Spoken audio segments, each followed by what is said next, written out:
Gracias. Buenas tardes, distinguidos compañeros de la mesa, a los estimados compañeros del Tribunal Contencioso Administrativo y al público en general que nos acompaña esta tarde.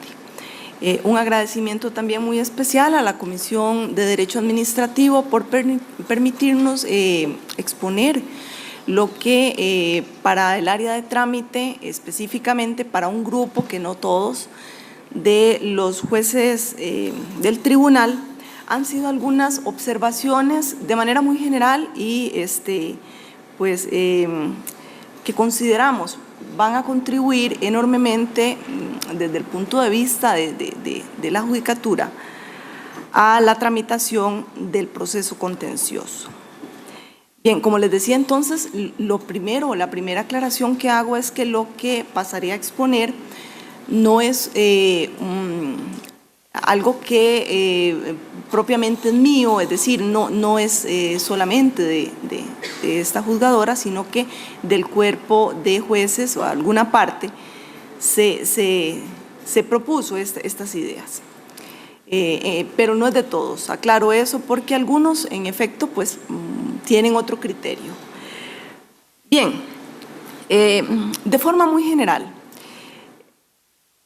hay que empezar esto atendiendo tal vez un poco lo que se ha escuchado de forma reiterada, no solo en este caso con relación a la audiencia preliminar, sino también un poco ayer con relación a las medidas cautelares. Y es que, bueno, las partes vienen a defender su punto de vista, entonces los litigantes dicen me conviene más a mí tal situación y por su parte la administración dice en mi criterio para mejorar pues esto sería lo mejor. Pero lo cierto que podemos concluir que la idea básica o una de las líneas es que las partes no encuentran respecto a la fase de trámite una única línea de resolución.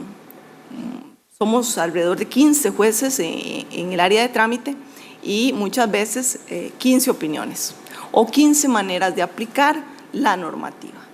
Y esa es una de las quejas importantes. Y entonces veamos que mucho de lo que se dice es, por lo menos para tener la certeza cómo me van a resolver.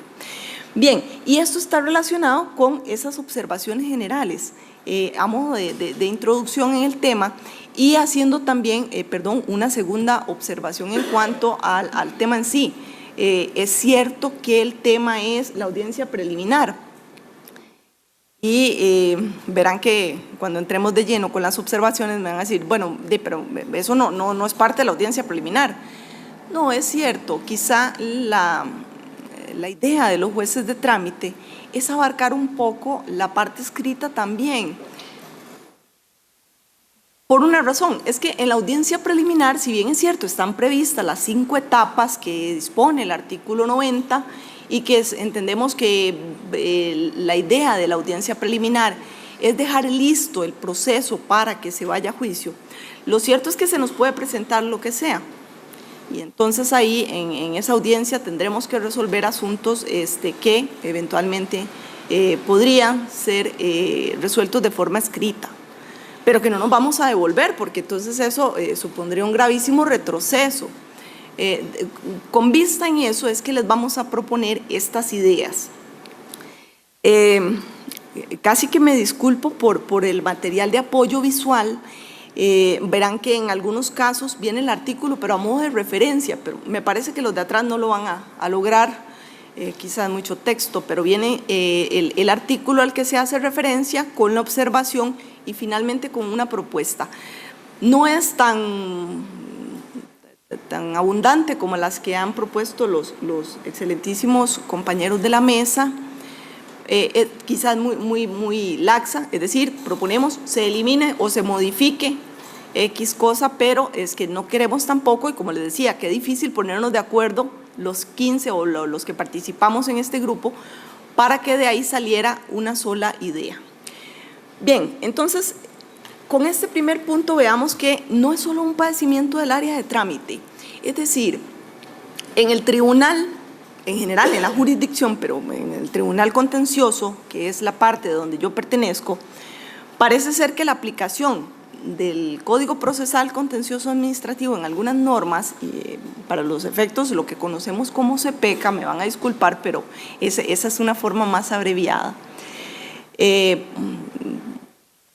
presenta una aplicación muy particular. El código no desarrolla, por no ser una norma general, sino específica, en la parte procesal no desarrolla pues toda una serie de figuras que si bien las menciona, pues no las desarrolla, insisto, en lo procesal, como lo son las nulidades, algunas partes de la acumulación, de tercerías, etcétera. Es decir, estas a modo de ejemplo, las cito, pero no los desarrolla. Y entonces recurrimos, cuando necesitamos, por analogía, recurrir a otras normas, la aplicación del artículo 220. Y entonces decimos que, bueno, en razón del 220 vamos a aplicar esa otra norma que normalmente es la de alcance general o la norma general del Código Procesal Civil. Bien, pero entonces aquí se nos plantea una situación. En algunos casos, alguna parte del tribunal, digo, no solo los jueces de trámite, esto es conocido porque hasta las secciones de apelaciones no es que tengan posiciones contradictorias, es que simplemente son interpretaciones distintas de cuál es la normativa que se debe aplicar. Y entonces, la sugerencia es si tenemos una posición donde una parte dice, bueno, por 220 voy a aplicar la ley general, es decir, el Código Procesal Civil, y la otra, por ejemplo, en la figura de la caducidad, dice no, para resolver ese asunto de ponerle o tener indefinidamente un proceso ahí sin que se le ponga fin, vamos a aplicar la ley general, el artículo 340 de la ley general. Y esto un poco porque lo que hacen es que consideran que la norma a aplicar por disposición de la ley general del artículo 9 es la norma administrativa.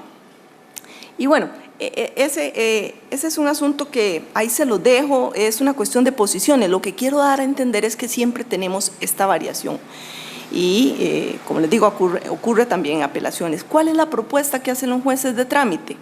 Bueno, si tenemos el CPECA, si tenemos en el Código Procesal Contencioso Administrativo las figuras y lo que falta es desarrollarlas, pues entonces la sugerencia es desarrollar ese apartado, por ejemplo, de nulidades, desarrollemos más esas figuras y démosle al Código Procesal Contencioso más cuerpo, más robustez y en consecuencia, pues que se baste a sí mismo sin tener que recurrir a esto. Por lo menos esa es una línea. Ahora bien, si se trata entonces de la aplicación del código, del artículo 220, quizá sería buena una modificación en cuanto a que este artículo refiera también a normas, porque recordemos que el artículo 220 refiere a principios generales. Entonces, ahí a veces yo siento, por lo menos es la idea que me queda muchas veces, que cuando aplicamos eso la parte dice, ajá, ¿y qué principio me está aplicando para declararme inadmisible la demanda? Eso no es ningún principio, me está aplicando es una norma y una norma que sanciona eso. Bien, eso, pues en efecto no dejan de tener razón. Claro, por supuesto que la parte tendrá derecho a recibir una resolución debidamente fundamentada. Pero bueno, eso a modo de introducción entonces les indicaba, que es el espíritu de este asunto, tratar de unificar algunos criterios. Esta va a ser la peor de todas las filminas. Van a disculpar que esto no sirvió el apoyo visual, lo admito en este caso, porque es más, a mí me cuesta leerlo desde aquí. Pero bueno, este artículo, el 31, refiere a la gestión prejudicial, que ahí se dispone en cuanto a otorgarle a la administración y al Estado, entiéndase, un plazo de 8 días para que, con anterioridad a que conteste la demanda, para que revoque, anule, modifique, en fin, la conducta que se impugna.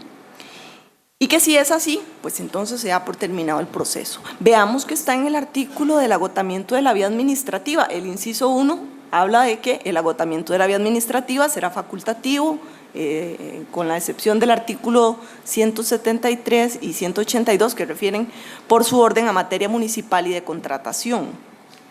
Bien, pero regresando entonces a la gestión prejudicial, pareciera ser que esta gestión resulta para el grueso de los jueces de trámite un privilegio injustificado de la administración, pero que además no tiene ningún sentido porque no se aplica.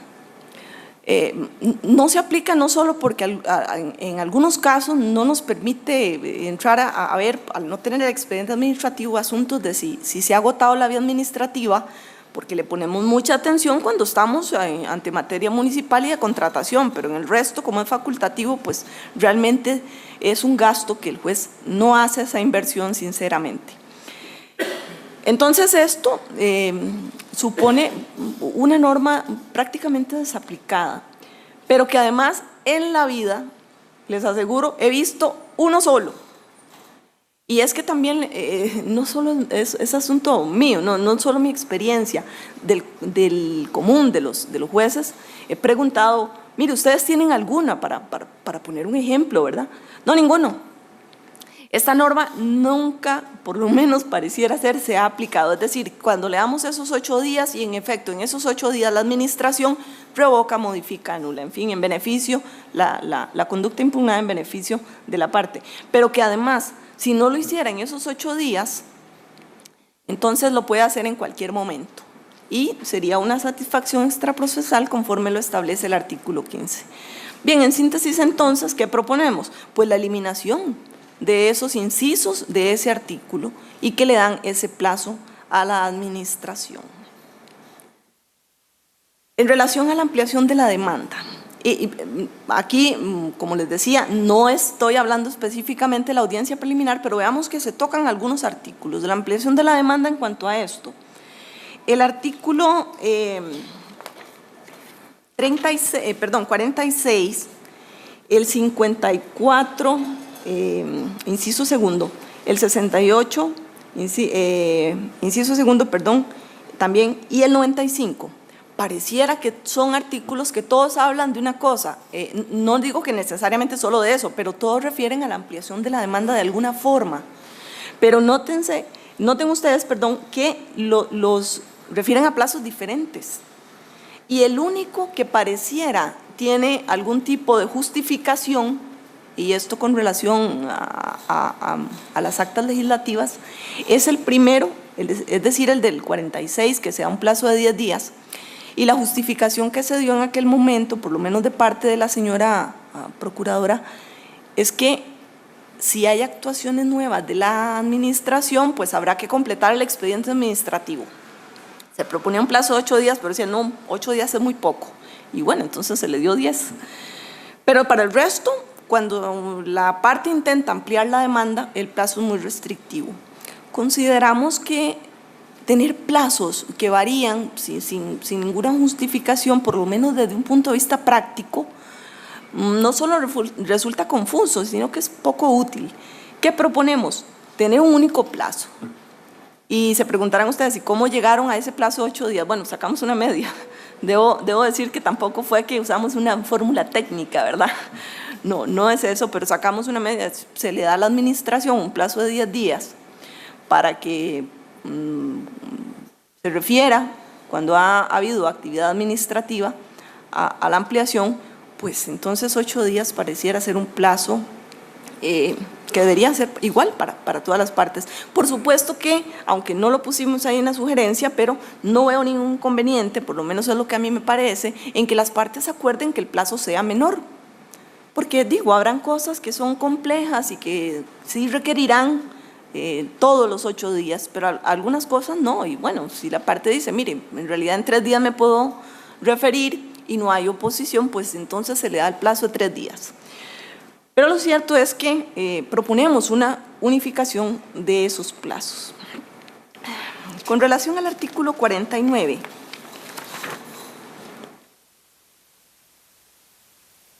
esto, habría mucho para conversar, les cuento, en cuanto a esto. Y me dirán también que tiene que ver eso con la audiencia preliminar. Bueno, el tribunal, ustedes escucharon a doña Iliana ayer en la ponencia, y mencionaba que como parte de las políticas que el Poder Judicial tiene en cuanto al avance de una serie de mejoras en cuanto a la prestación de servicio. Está el tema del rediseño del tribunal. Migramos de los expedientes físicos a un expediente digital.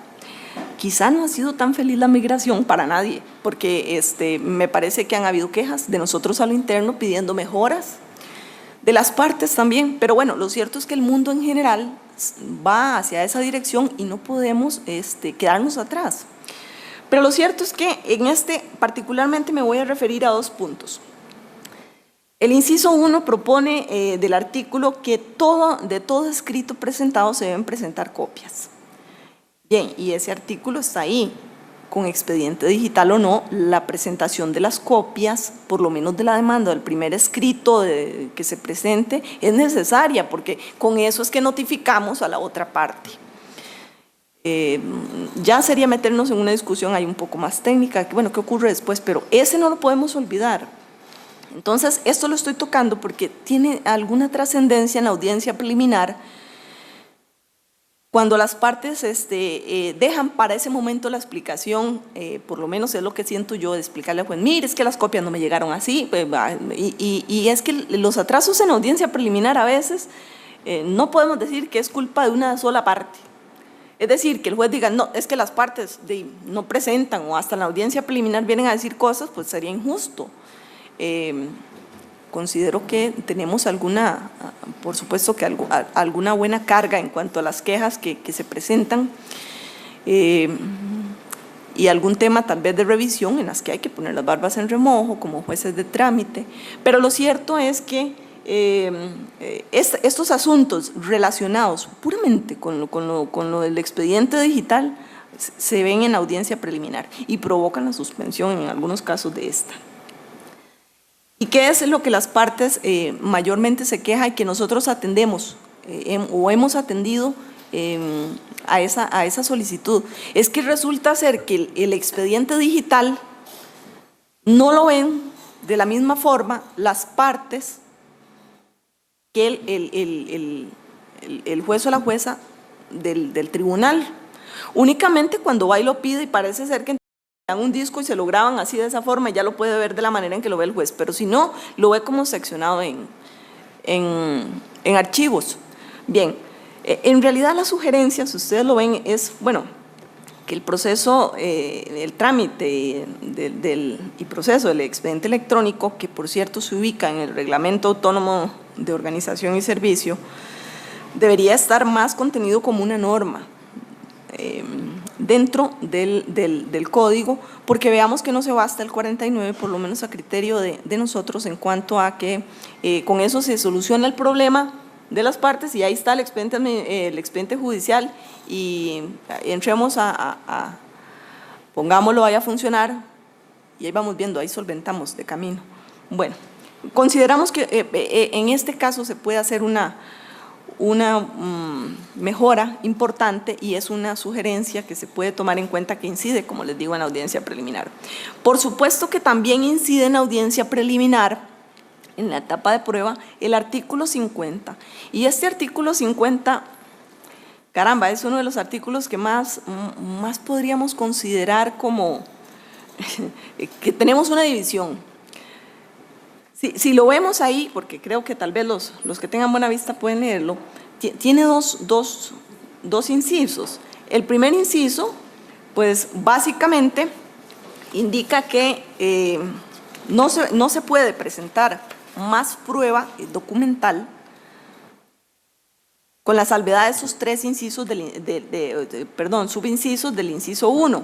Es decir, los de fecha posterior a los escritos, los que no hayan sido posible aportar con posterioridad y los que sirvan de fundamento a las excepciones o sirvan para combatir, las excepciones. Pero luego el inciso 2 dice que los documentos después de la demanda y la contestación y antes de concluida la audiencia preliminar se le da traslado a la contraparte por un plazo de 3 días y sobre su admisibilidad se resolverá en sentencia. Entonces, ¿qué pasa? Llega la parte a la audiencia y dice, aquí tengo estos documentos. Unos jueces de trámite le dicen, bueno, vamos a verlos, son documentos nuevos, ¿en qué condición vienen a la audiencia? Y otros le dicen, no, según el inciso 2, pues le voy a dar audiencia 3 días y ahí queda a criterio del tribunal para que se refiera en sentencia. Pues, ¿qué proponemos? Eliminar la parte del inciso segundo sobre el plazo y la admisibilidad en cuanto a esto. Y dejar, nos parece, insisto, es cuestión de mayoría porque es una minoría la que aplica el inciso segundo, pero sí la hay. Y entonces tenemos lo que decía el compañero expositor de dos posiciones, a ver con quién me toca y esta prueba me la acepta o no me la acepta, en fin. Bien, esa es la propuesta. Respecto al expediente administrativo, concretamente, las observaciones van encaminadas en lo siguiente. En algunos casos,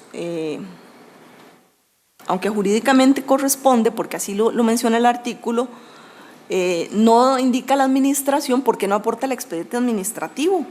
Y entonces, a pesar de que había que aportarlo, pues no lo aporta. Y entonces, ¿y qué pasó? Ah, bueno, le aplicamos la sanción procesal que indica el artículo 63, inciso 3, y tenemos por admitidos los hechos. Ajá, pero ¿y el expediente?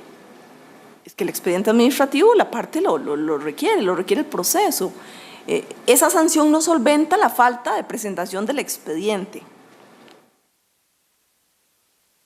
Además, en los casos, y esto siguiendo el orden de las propuestas en cuanto al expediente, en los casos en que el Estado viene acompañando a un ente centralizado, es decir, aquellos casos donde traemos al Estado por integración del ITIS, no vemos necesario que el Estado vuelva a presentar el expediente administrativo, pero el Estado normalmente lo hace porque pues obviamente son profesionales muy acuciosos y lo presentan, pero esto implica una duplicidad de expedientes y tener un montón de documentos en el proceso, en el expediente digital. Y las normas actuales, según se ha indicado, no contemplan la presentación del expediente digital, y muchas veces no es posible cumplir con lo que establece el artículo 51. Me explico. El Estado o la administración pública cumple, aquí está el expediente y lo traen en un disco, pero vienen una serie de archivos por la forma en que se presentan, pues, como por ejemplo pedirle si vienen en orden cronológico, claro, habrá que abrirlos y ver, pero igual usted dice cuál fue primero, este o el otro, bien, ese tema podría eventualmente considerarse. Y por último, quizás un punto que no es que sea muy común, pero que sí se da, y me alegra que esté aquí doña Lindsay, la compañera del ICE, que es con relación a la declaración de confidencialidad de los expedientes. Muchas veces parte del expediente administrativo se solicita que se declare como confidencial.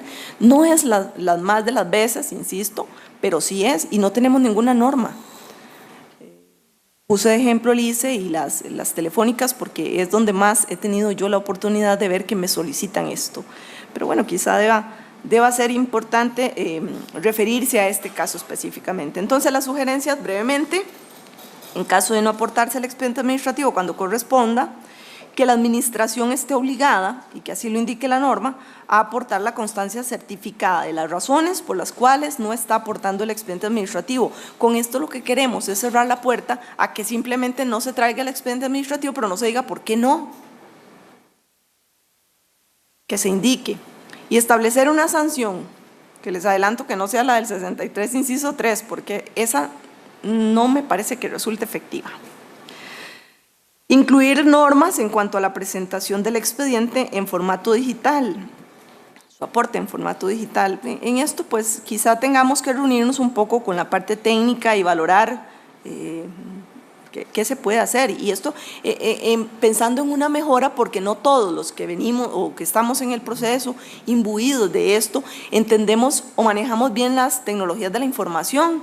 Pensemos que los usuarios no solamente son personas con recursos suficientes que disponen de una computadora, que entienden de programas y demás. Entonces, en esto quizá debamos por lo menos dejar ahí la inquietud para que se tome en cuenta esto. Y finalmente, incluir en la norma la declaración de confidencialidad del expediente administrativo cuando así sea requerido, cuando así se necesite. Bien, en cuanto a los requisitos de la demanda, todos piden aquí, en cuanto a esto, las partes litigantes usualmente piden que seamos más flexibles y la administración por su parte más rigurosos. Pero bueno, la propuesta que hacemos, tomando en cuenta de que desde la perspectiva del juez, lo que se busca es que las partes tengan un acceso a la tutela judicial efectiva, y entonces no estamos pensando mejor archivemos o tratemos de declarar inadmisible la mayor cantidad. Les garantizo que ese no es, por ejemplo, el espíritu del grueso del Tribunal Contencioso Administrativo del área de trámite. Pero sí se propone muy respetuosamente lo siguiente: que se incluya entonces dentro de los requisitos la estimación de la demanda, el patrocinio letrado y las copias para las partes. Veamos que estos requisitos vienen de manera muy detallada, muy bonita, en el nuevo Código Procesal Contencioso, el nuevo Código Procesal Civil.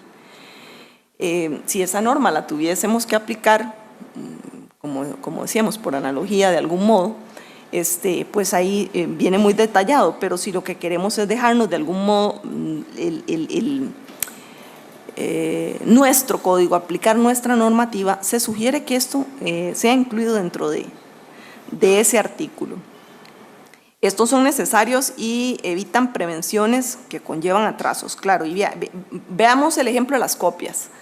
Ayer proponía una de las partes, y voy a tomar ese ejemplo: ¿por qué no adoptamos una medida cautelar de una vez y sin prevenir las copias?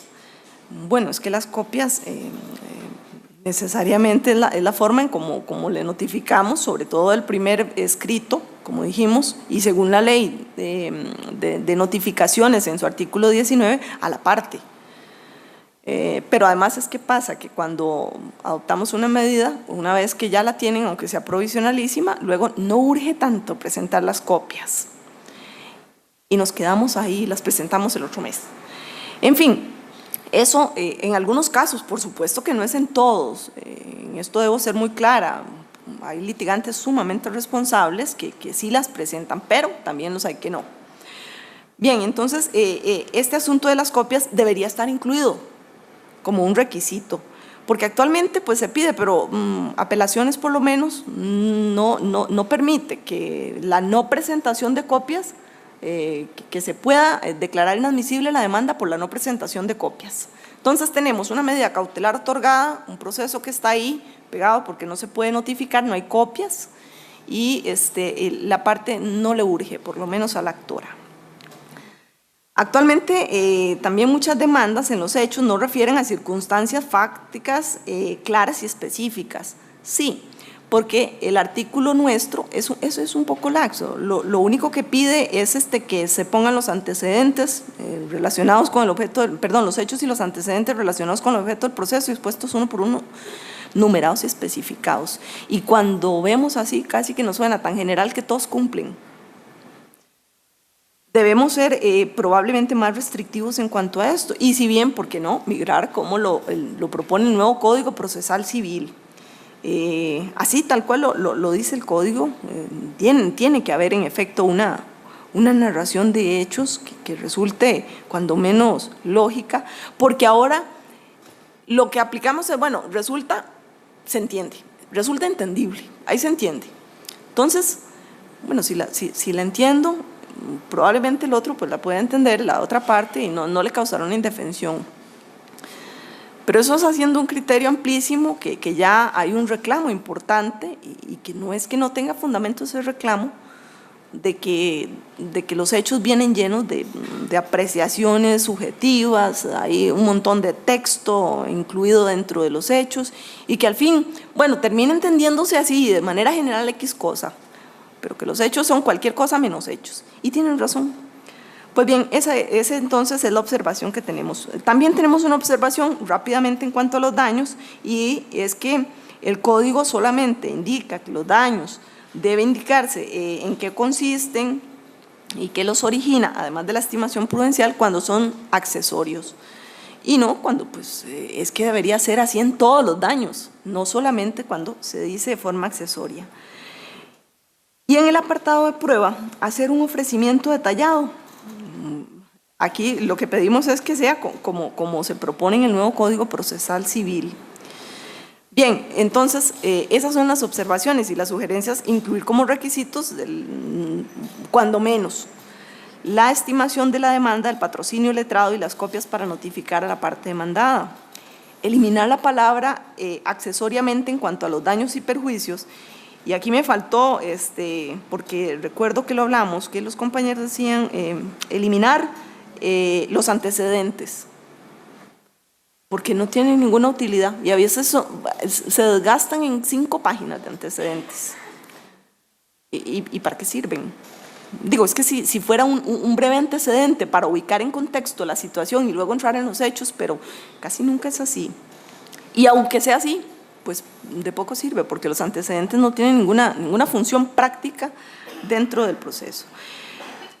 Indicar entonces cuando se reclamen daños y perjuicios en qué consiste, en qué los origina, y la estimación prudencial siempre, no solamente cuando sean accesorios, y las pruebas que se presenten de forma detalladas y ordenadas. Bueno, y entramos en el artículo 90, lo que es la exposición en cuanto a la audiencia preliminar. Curiosamente aquí no tuvimos tantas observaciones, es decir, parece que para el grueso de los jueces tramitadores el artículo 90 es bastante completo y no requiere mayor modificación. Entendemos que su función es preparar, como ya lo había indicado antes, el proceso para que se vaya a la etapa complementaria. Pero bueno, es que la etapa de saneamiento sí propone que se aborde cualquier otro asunto y en la parte medular que quede listo para que se vaya ahí y se conozca cualquier tipo de nulidades. No sé si con todas las aclaraciones, que a mí me parecen válidas, no solo las que hizo la parte que viene por parte de las administraciones, sino por parte de los litigantes, son observaciones bastante válidas, pero que con eso se vaya a acabar, porque cuando llegan a la audiencia preliminar, y muchas veces es la parte actora, es decir, la parte que creería uno le interesa que se impulse el proceso, la que lo atrasa, porque cuando estamos en audiencia es que llega a proponer, es que me pasa X cosa, el expediente está incompleto, o lo que sea, quiero conciliar, y se esperan hasta el último momento, y no se les puede decir que no. Entonces, muchas veces eso no creo yo que con alguna propuesta así de simple, respetando los principios de la oralidad, se vaya a terminar. Más bien quizá requiera de mucha preparación de los jueces de trámite, de mucha experiencia también, para valorar y no dejarse envolver, o valorar de manera muy inteligente si en efecto se le causa una indefensión, porque a veces hasta se suspende y dice, para que no se le cause indefensión a la parte demandada, y la parte demandada dice, no, yo no estoy interesada, continuemos. Bueno, en fin, ahí se los dejo a modo de sugerencia. Y es muy interesante, sí, se ha hablado en el tribunal, por lo menos, como le digo, en cuanto a los jueces de trámite, no está aquí,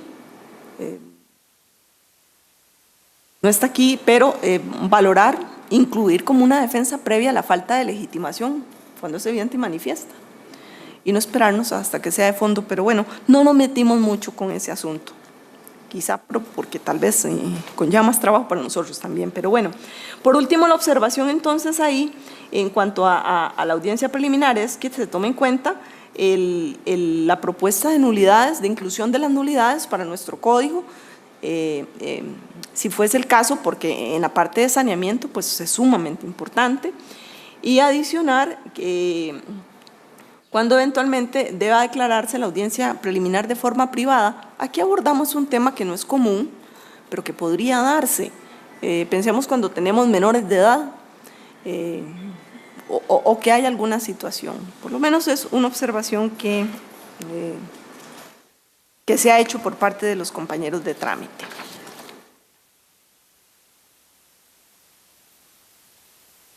Continuando con las observaciones, el artículo 95. Aquí voy a ser muy breve.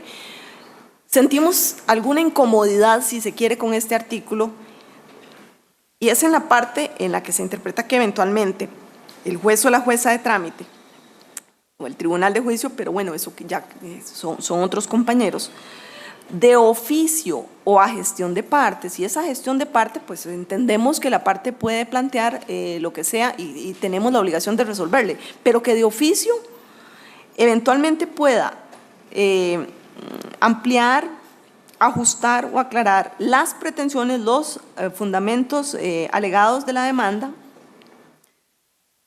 Y entonces esto sentimos que podría considerarse como que el juez de algún modo le va a guiar, cuando no asesorar, en cuanto a cuáles son las pretensiones que deben de tener la demanda. O se las vamos a pulir para que le queden más bonitas, que la otra parte entienda. Esto en pleno, el área de trámite o los jueces tramitadores lo consideran un desequilibrio procesal de las partes. Estamos definitivamente yéndonos a favor de una y por supuesto lesionando el principio de imparcialidad. Es decir, tampoco debemos interpretar el ajuste o la aclaración como hacerle para que se entienda. Es decir, la demanda es de la parte. El criterio en general es no hacerlo.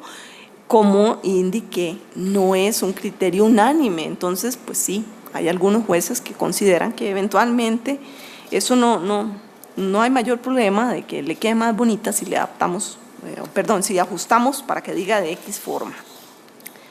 ¿Qué proponemos? En ese artículo, eliminar la frase de oficio en el inciso primero, pero hay que tener un poco de cuidado aquí tal vez y analizar, eso sí, quizá me faltó aquí en la filmina, pero sí se los digo acá. No sé si es analizar la frase de oficio porque tal vez a los jueces de fondo quieran valorar algún tipo de situación y entonces no quisiéramos cercenarles esa posibilidad. Entonces, valorar la idea de que el juez o la juez de trámite de oficio no le va a ajustar ni le va a aclarar, no. Él pedirá y obligará a la parte a que le aclare la pretensión, pero no se lo va a hacer. Y mucho menos variar el objeto del proceso, hacerle la pretensión. Eso por supuesto que no. Bien.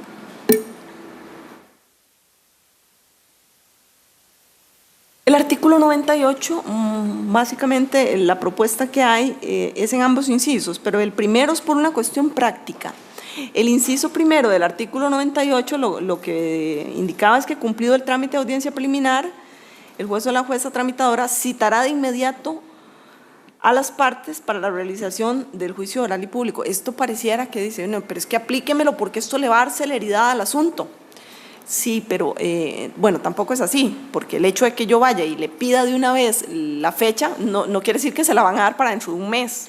Podría igual, se la pueden dar para cuando la sección de juicio tenga, según su agenda, la posibilidad de agendar para debate.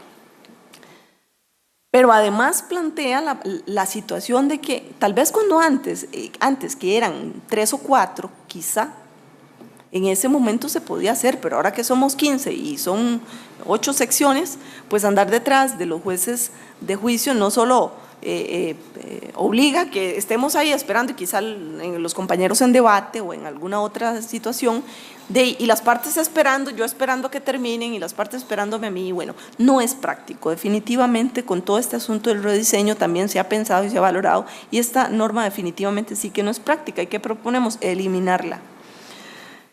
Con relación al inciso segundo, ahí sí sería una modificación, y es que nos habla de que cuando se declara el proceso de puro derecho, las partes de una vez rindan conclusiones. También la norma engaña, porque pareciera ser que la idea es que rápidamente rindan conclusiones, porque entre más rápido se haga todo, pues más rápido. Bueno, tampoco es así. No porque se rindan conclusiones ya, es que dentro de un mes tendrán la sentencia, pero en todo caso, aquí el asunto que proponemos o la sugerencia que se hace es que en el caso en que bien sea que solo llegue una de las partes o que haya acuerdo entre estas, las conclusiones se puedan rendir por escrito. Como indiqué, rendirlas oral tampoco es que aligera el proceso.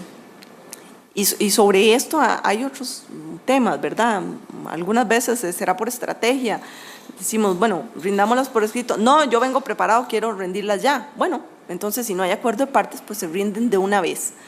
Pero no cercenemos o pongamos por lo menos la posibilidad de que las partes puedan llegar a un acuerdo y que en efecto se puedan rendir las conclusiones por escrito. En este punto del artículo 12, proponemos un tema que ha causado, como les decía, alguna cuestión en cuanto a que nos sentimos que no tenemos norma, pero que además se ha dado para que se interprete de varias formas o que el problema se ataque desde varios frentes, quizá.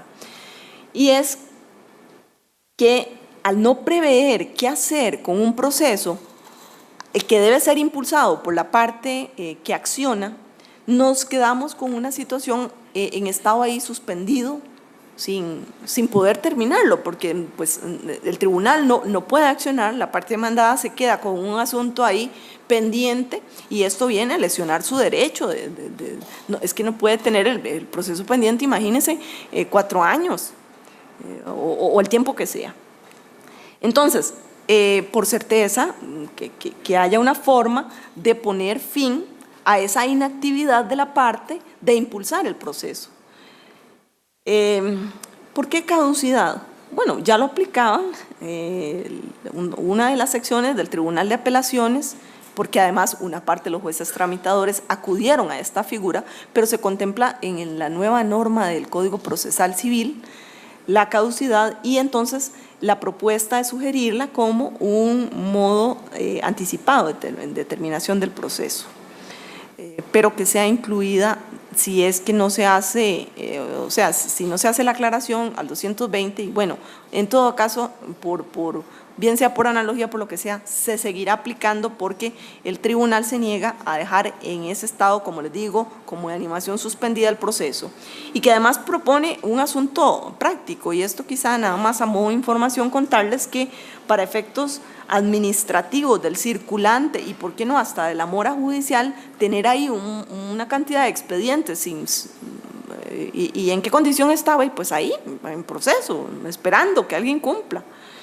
Entonces, supone, no se puede tener en terminado, no se le puede hacer ninguna cuestión. Recurrimos entonces a esta figura por esas razones, para terminar de una vez por todas. Y finalmente el artículo 16, no voy a ahondar mucho, pero este artículo voy a resumirles nada más que para el área de trámite es confuso.